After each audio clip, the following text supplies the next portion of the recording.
지금 일하고 있는 분들보다 학생들이 저는 더 걱정입니다. 대학원 갈래? 유학 갈래? 박사 할래? 제가 보기에 앞으로는 고학력 크게 중요하지 않을 것 같고요. 지식과 기술에 연연하지 마세요. 무슨 기술 자격증 딸래? 너 코딩 배울래? 기술 가르쳐 주려고 하지 마세요. 21세기에 인공지능이 활약하는 시대에는요, 사람이 따라갈 수가 없고요. 다만 이런 시대에도 영어를 하는 사람의 가치는 올라갈 거라고 생각하고요. 오히려 사람들이 이제 인공지능의 시대니까 아무도 영어 공부 안 해도 될 거야 라고 믿을 때, 모든 사람들이 믿을 때 영어 공부하십시오. 그러면 여러분의 몸값은 올라갑니다. 안녕하세요. 24년간 MBC PD로 일하다 이제는 명퇴하고 작가, 교수, 강연자의 삶을 살고 있는 김민식입니다. 반갑습니다.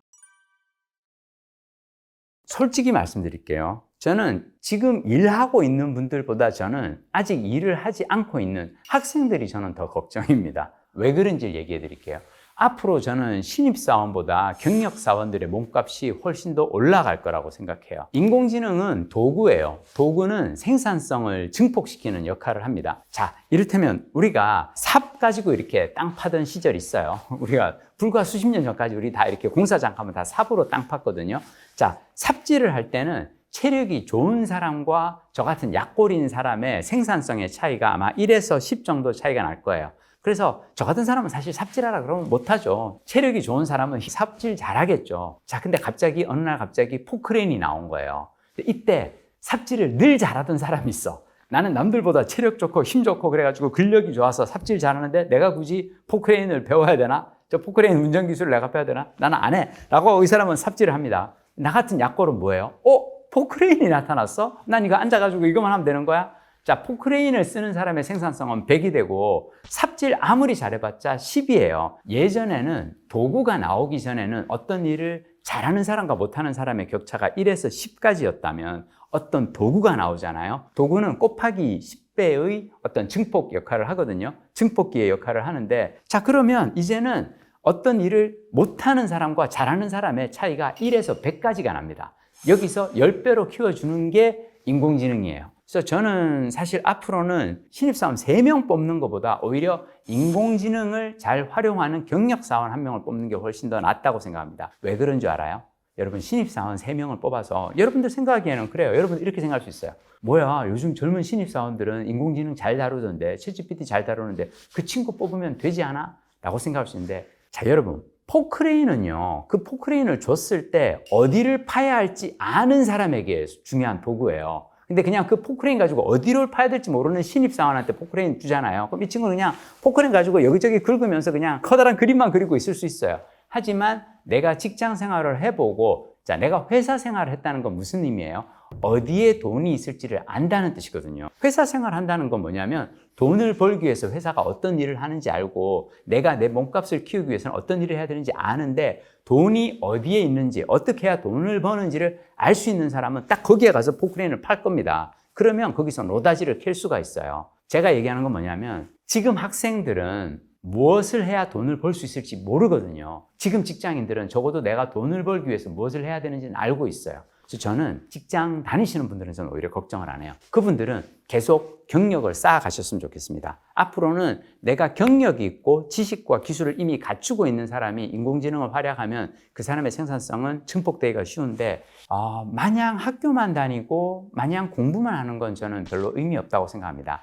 하루라도 빨리 일터에 나가서 돈을 벌어보는 경험을 하셨으면 좋겠습니다. 그리고 그 일터에서 인공지능을 활용해서 자신의 몸값을 올려보는 그런 훈련을 해보셨으면 좋겠습니다. 그럼 내 얘기를 듣고 나면 지금 아이들을 키우고 있는 학부모님들은 걱정이 되겠다. 우리 아이들이 나중에 어른이 되어서 직장생활 하려고 하면은 인공지능이 그때는 이미 산업 각 분야에서 판을 치고 있어서 일자리를 구하기가 어려워지지 않을까라는 생각을 할 수 있으실 텐데, 자, 그래서 저는 학부모님들께 제가 드리는 조언은 이겁니다. 앞으로는 지식과 기술에 연연하지 마세요. 아이들의 머리에 더 많은 지식을 넣어주기 위해서 너 대학원 갈래? 유학 갈래? 박사 할래? 고학력? 제가 보기에 앞으로는 고학력 크게 중요하지 않을 것 같고요. 그리고 아이에게 기술 심어주려고 하지 마세요. 너 무슨 자격증 딸래? 무슨 기술 자격증 딸래? 너 코딩 배울래? 너 뭐 배울래? 기술 가르쳐 주려고 하지 마세요. 여러분, 21세기에 인공지능이 활약하는 시대에는요, 머신러닝 하는 인공지능을 사람이 지식면에서 따라갈 수가 없고요. 이런 인공지능을 장착한 기계나 로봇을 사람이 기술면에서 쫓아갈 수가 없어요. 자, 그럼 이제 우리에게 중요한 건 뭘까요? 저는 우리에게 이제 앞으로 중요한 건 경험이라고 생각하고요. 지식보다 지혜라고 생각합니다. 지혜는 뭐가 지혜인 줄 알아요?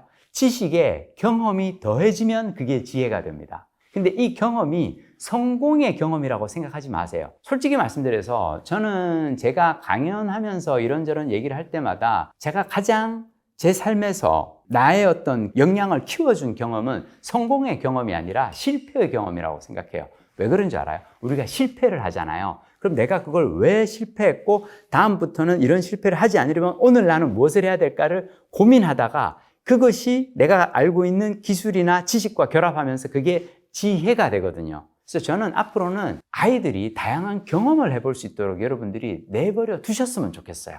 학교 가서 공부 더 열심히 하라, 더 높은 고학력을 얻기 위해서 석사, 박사, 유학 가라 이런 거 권하지 마시고 자격증 따러 무슨 학원 가라 하지 마시고 하루라도 빨리 자신이 하고 싶은 일이 있으면 그 일을 해볼 수 있도록 응원해 주셨으면 좋겠다는 생각이 들고요. 개인적으로 저는 하고 싶은 일이 많은 사람은 인공지능을 이용해서 뭔가를 할 수 있을 거예요. 근데 하고 싶은 일이 하나도 없잖아요. 자, 그럼 이제 앞으로는 인공지능이 있어서 컨텐츠를 만들어내는 게 너무 쉬워집니다. 여러분들 사실 요즘 숏폼 보다 보면 저는 가끔씩 헷갈려요.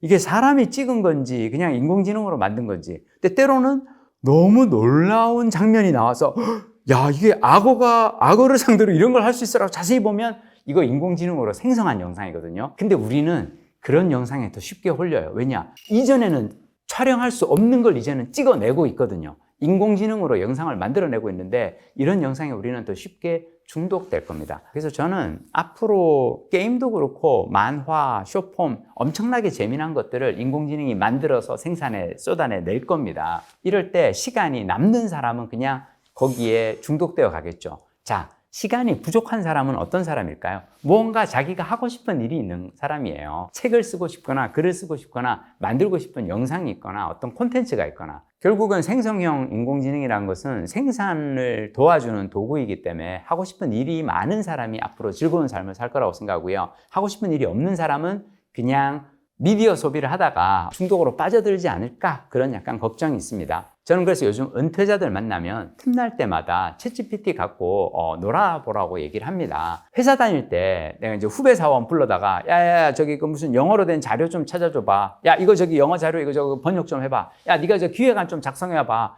라고 얘기하면은 꼰대 소리 듣기 쉽고 욕먹기 딱 좋아요. 왜냐? 여러분이 해온 결과물이 마음에 안 들면 야 이거 영어로 된 자료는 별로네. 야 저기 일본어로 된 자료 다시 찾아봐. 야 이거 번역이 왜 이래? 야 이거 했다체가 너무 과하잖아. 그냥 경어처로 바꿔줘봐. 이런 거 시킬 때마다 여러분은 욕을 먹을 거거든요. 물론 대놓고 신입사원이 여러분에게 욕하지 않아요. 하지만 여러분의 이름은 반드시 블라인드에 박제될 겁니다. 오늘 우리 부장이 뭐 이런 걸 시켰다. 여러분 이제 앞으로는요 후배 사원들한테 그런 거 시키지 마십시오. 챗GPT한테 시키세요. 야 자료 찾아줘봐. 이거 번역해줘봐. 이거 기획안 줘봐. 챗GPT가 해주잖아요. 마음에 안 들면 야 이거 바꿔봐. 금세 바꿉니다. 2초 3초 안에 바꿔줘요.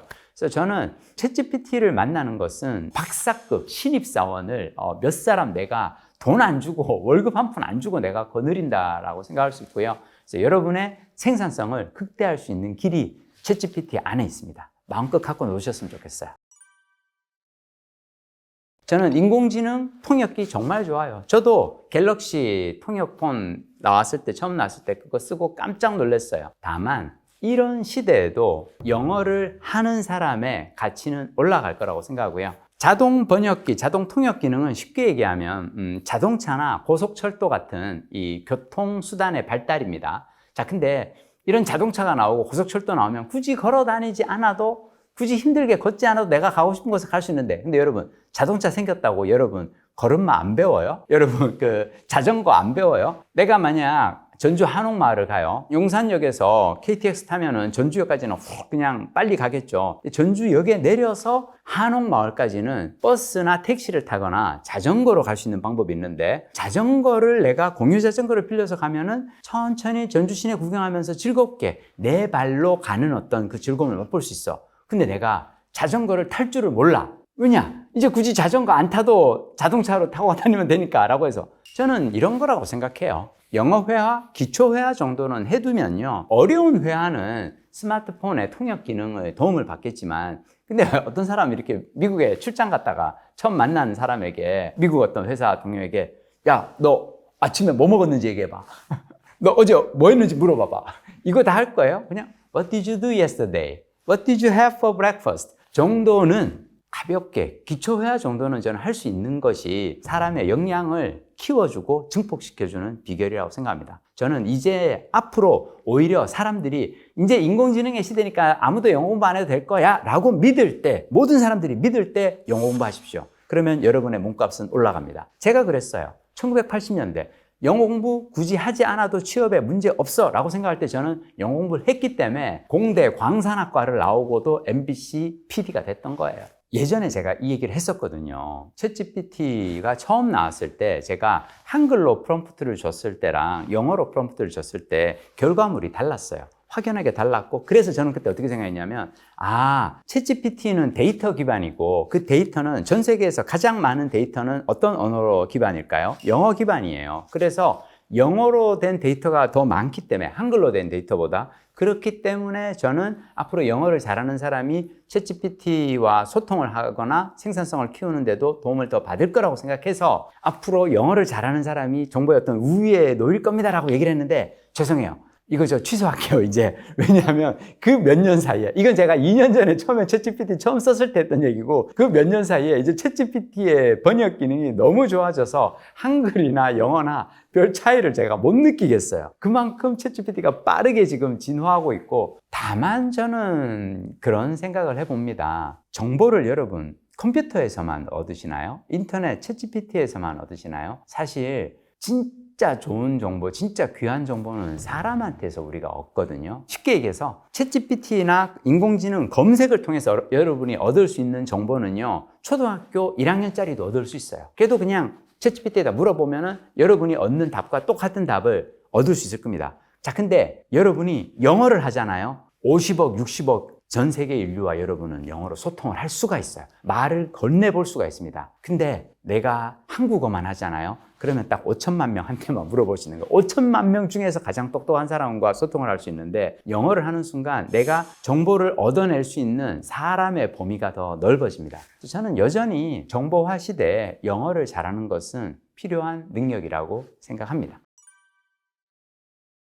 제가 2017년도에 낸 책이 영어책 한 권 외워봤니고요. 제가 굳이 이번에 8년이 지나서 2025년에 영어책 한 권 외워봤니 뉴 에디션을 다시 들고 나왔습니다. 왜 개정판을 냈느냐? 그 이유는 챗GPT의 등장 때문이에요. 저는 이제는 영어 공부 방법에 챗GPT를 활용한 방법이 하나 더 추가되어야 한다고 생각하고 그래서 이 내용을 제가 책에서 뉴 에디션에서 소개를 했는데요. 자, 간단해요. 여러분, 스마트폰에서 챗GPT를 한번 깔아보세요. 하고 그냥 챗GPT 이렇게 깔아서 이제 들어갑니다. 들어가서 제가 여기다가 말을 하죠. 여기에 그 마이크 표시가 있어요. 이걸로 하면은 제가 말을 하고요. 영어 회화 공부 같이 해주세요.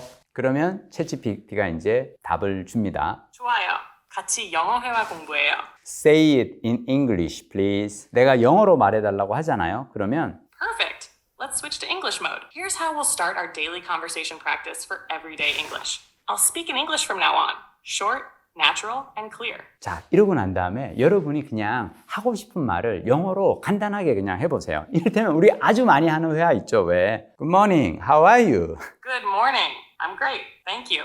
I've had my coffee and I'm ready to chat with you. How about you? How are you feeling this morning? 자, 이런 식으로 끝없이 이야기를 이어갈 수가 있어요. 그리고 여러분들이 만약 이를테면 이제 영어로 말을 시작하기가 어렵잖아요. 그러면 영어로 여러분이 하실 수 있는 이야기도 챗GPT한테 부탁하면 돼요. 내가 회화 연습을 하고 싶은데 어떤 문장으로 질문을 하면 좋을까? 그러면 챗GPT가 예문을 줄 거예요. 근데 만약 그 문장이 여러분들에게 어렵잖아요. 좀 어려운 대화가 나오잖아요. 그러면 내가 10살 난 아이라고 생각하고 답을 해줘. 내가 10살 난 아이라면 어떻게 말하는 게 편할까? 그러면 아주 쉬운 단어로 문장을 내줍니다. 그리고 챗GPT가 답을 길게 하잖아요. 그러면 미안한데 나 답 길게 하면 내가 알아듣기 힘드니까 두세 문장으로 짧게 대답을 해줘. 그것도 해줍니다. 자, 저는 앞으로 챗GPT는 우리에게 최고의 영어 회화 선생님이 될 것 같아요. 최고의 원어민 선생님입니다. 그래서 앱 깔고 한번 재미삼아 다양한 걸 해보세요. 근데 이걸 할 수 있는 가장 쉬운 방법은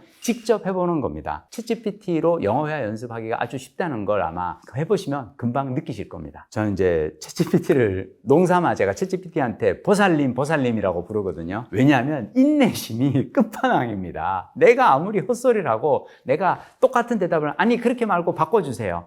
지금 그 문장 말고 너무 어려워요. 바꿔주세요. 아니 단어 이거 말고 어려워요. 다른 걸 몇 번을 얘기를 해도 다 바꿔줍니다. 그러니까 보살님을 영어 과외 교사로 모시는 겁니다. 내비게이션이랑 같아요. 왜 여러분들이 엉뚱한 길 가도 내비가 시키는 길로 안 가고 엉뚱한 길로 가도 계속 잘못된 경로를 선택하시면서 계속 가르치잖아요. 똑같고요. 그리고 또 좋은 건 뭐냐면 우리가 왜 영어 회화할 때 상대방이 사람이라면 좀 우리가 부끄럽잖아요. 그리고 원어민 회화 선생님 막 1시간에 막 5만 원 막 그런데 이 비싼 돈을 주고 내가 1시간 동안 해야 되니까 어떻게든 활용을 잘 해야 된다는 생각에 막 스트레스 받을 수 있는데 챗GPT는 사람이 아니잖아요. 그래서 그냥 느긋하게 하고요. 그리고 무엇보다 발음이 후져도 창피함이 좀 없어요. 왜냐하면 챗GPT가 오히려 물어봐요. 미안해 하면서 물어봐요. 내가 뭐라고 영어로 했는데 얘가 못 알아듣잖아요.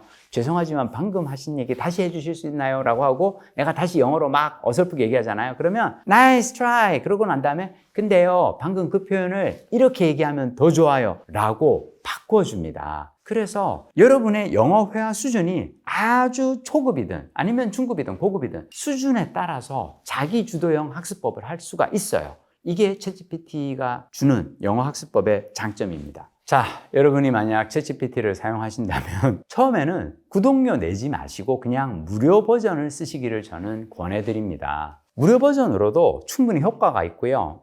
제가 돈 한 푼 안 들이고 영어 공부한 이유가 있어요. 그때 당시에 80년대 후반에 그 대학교 캠퍼스 정문 앞에 영어 카세트 테이프 장사들 와서 서 있었어요. 40만 원짜리, 50만 원짜리 당시로는 엄청난 큰 돈을 들여야 살 수 있는 영어 회화 테이프를 12개월 할부로 그 가난한 대학생들 대상으로 팔아먹고 막 그랬거든요. 물론 그것 또한 공부는 공부입니다. 근데 저는 돈을 벌기 위해서 돈을 써야 한다는 말을 저는 믿지 않아요. 왜냐? 돈 한 푼 안 쓰고 돈을 벌잖아요. 그게 훨씬 더 남는 장사입니다. 그래서 챗GPT도 처음에는 저는 무료 버전으로도 충분히 오늘 내가 회화 한 5분 연습하고 10분 연습하고 저는 무료 버전으로도 할 수 있다고 생각하고 자 그러다가 갈증이 생길 때가 와요. 너무너무 여러분이 챗GPT를 너무너무 잘 활용하고 예로 기획안도 시키고 번역도 시키고 자료 수집도 시키고 온갖 일을 시키다 보면 어느 순간 와, 이 정도 기능을 내가 활용하는데 한 달에 3만 원 안 아깝다 라는 확신이 들면 그때 가서 하십시오. 처음부터 유료 구독은 권하지 않습니다.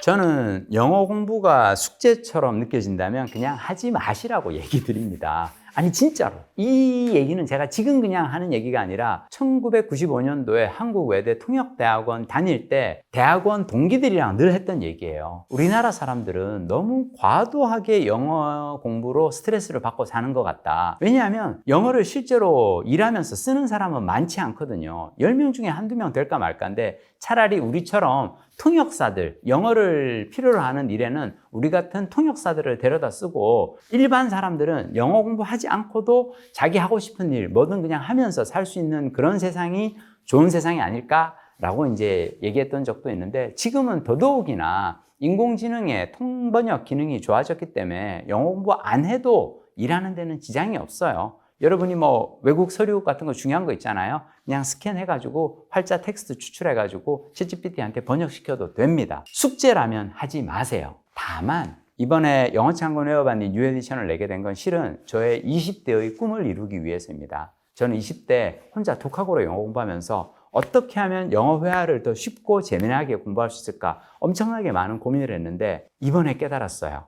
챗GPT가 나오고 스마트폰이 나오고 이제는 공부하는 게 훨씬 더 쉬워졌어요. 예전에는 제가 카세트 플레이어에 회화 테이프 들고 다니면서 플레이 누르고 포즈 누르고 리와인드 누르고 이걸 했는데 이걸 다 이제는 스마트폰에서 아주 쉽게 음원 파일 재생할 수 있게 만들어 놨거든요. 아, 내가 20대 때 그렇게 쉽게 영어 공부하고 싶었던 방식 그대로 내가 이 책에서 구현했다라는 생각이 들어서 엄청 보람이 있었고요. 여러분, 결국 인생을 바꾸는 건 루틴입니다. 어떤 거창한 목표가 생겼을 때 인생을 바꾸는 게 아니에요. 매일매일 반복하는 10분짜리, 20분짜리 루틴이 나의 삶을 바꿉니다. 저는 영어책 한 권 외워봤니 뉴 에디션을 통해서 제가 아침에 일어나서 10분 한과 소리 내어서 반복해서 읽어보기, 그리고 출근길 10분 음원 파일 재생해서 청취하기, 그리고 퇴근 후에 10분 교재를 보면서 암송하기, 이런 그 루틴들을 만들어가는 방법에 대해서 설명을 해뒀거든요. 영어 공부를 하는 루틴을 통해서 여러분의 인생을 한번 바꿔보시기를 바랍니다. 결국 인생을 바꾸는 건 꾸준함입니다. 이상 영어책 한 권 외워봤니 뉴 에디션의 저자 김민식이었습니다. 고맙습니다.